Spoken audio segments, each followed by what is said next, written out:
स्वागत है आप लोगों का इस वीडियो में। क्वेश्चन कह रहा है कि एक बुरा प्रदर्शनकारी डेमोन्स्ट्रेटर वो पत्थर उठाता है, ठीक है, 200 ग्राम का, और उसे अपने अपोनेंट है ना, प्रतिद्वंद्वी के ऊपर फेंकता है पत्थर को, ठीक है। अच्छा इंसान नहीं है ये। तो at the time of projection the stone is 150 centimetre above the ground, है ना। जब वो पत्थर फेंक रहा है तो वो हाइट जो है पत्थर की वो 150 सेंटीमीटर है, ठीक है, और उस पत्थर की स्पीड 3 मीटर पर सेकेंड है। क्वेश्चन में पूछा गया है calculate the work done by the demonstrator during the process. ये जो पत्थर उन्होंने उठाया और फेंका, तो इस प्रोसेस में कितना वर्क उसे करना पड़ा, है ना, उस डेमोन्स्ट्रेटर के द्वारा। और ये भी पूछा गया है कि अगर उसने 1 सेकेंड लगाया उस पत्थर को उठाकर फेंकने में, तो कितना पावर उसको, है ना, यूज करना पड़ा। क्लियर है। तो सबसे पहले हम लोग क्या लगा लेंगे, वर्क एनर्जी थ्योरम लगा देंगे पहला वर्क डन निकालने के लिए। तो अब यहाँ कौन कौन वर्क है देखो, पत्थर पे अगर देखा जाए तो वर्क डन बाय डेमोन्स्ट्रेटर, है ना, डीमन लिख रहा हूँ मैं, plus work done by gravity equal to change in kinetic energy, ठीक है। और तो कोई, है ना, वर्क नहीं यहाँ पर कर रहा है। अब देखिए वर्क डन बाय डेमोन्स्ट्रेटर ही पूछा गया है, डब्ल्यू डी लिख देता हूँ। ग्रेविटी की वर्क डन क्या होगी, देखिए मास एम है, नीचे एम जी लग रही है, ऊपर, है ना, डिस्प्लेस किया जा रहा है, तो निगेटिव वर्क है, एम जी नीचे डिस्प्लेसमेंट ऊपर, तो यहाँ क्या हो जाएगा minus M G H. Final kinetic energy कितनी है, हाफ एम वी स्क्वायर, और इनिशियल काइनेटिक एनर्जी क्या थी, 0 थी, रेस्ट पे थी पत्थर शुरू में। तो वर्क डन बाय डेमोन्स्ट्रेटर क्या हो जाएगा, M G H plus half M V square.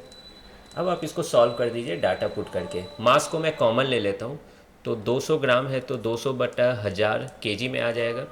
जी की वैल्यू 9.8 ले लो, एच की वैल्यू 150 सेंटीमीटर है तो उसे मीटर में चेंज कर लीजिए, यानी 100 से डिवाइड कर लीजिए, प्लस हाफ तो है ही, वी स्क्वायर कितना हो जाएगा, 3 का स्क्वायर यानी 9, ठीक है। तो अब आप देखोगे ये 200/1000 कितना हो जाएगा, 1/5 हो जाएगा, और ये फिर 19.2 आ रहा है ना, कैलकुलेट से कैलकुलेट कर लिया हूँ मैं। तो इन दोनों को मल्टीप्लाई डिवाइड कीजिएगा तो ये 3.84 आ रहा है। कैलकुलेशन तो हो ही जाता होगा ना आपसे। तो वर्क डन बाय डेमोन्स्ट्रेटर क्या हो जाएगा, 3.84 जूल। क्लियर है ये चीज़। अब यहाँ पर पूछा गया है कि पत्थर को फेंकने में, उठाने में, ये सब में 1 सेकेंड टाइम लगा, तो कितना पावर, है ना, कितना वर्क पर यूनिट टाइम करना पड़ा उसे। पावर यही होता है ना, work done per unit time.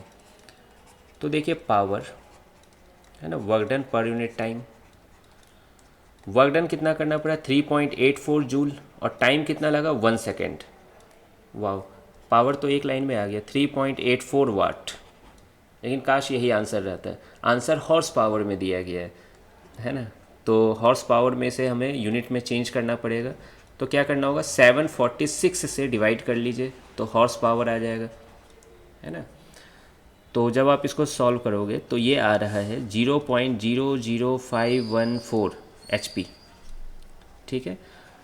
इसी को आप अप्रॉक्स में लिख सकते हो 5.14 इंटू 10⁻³ HP।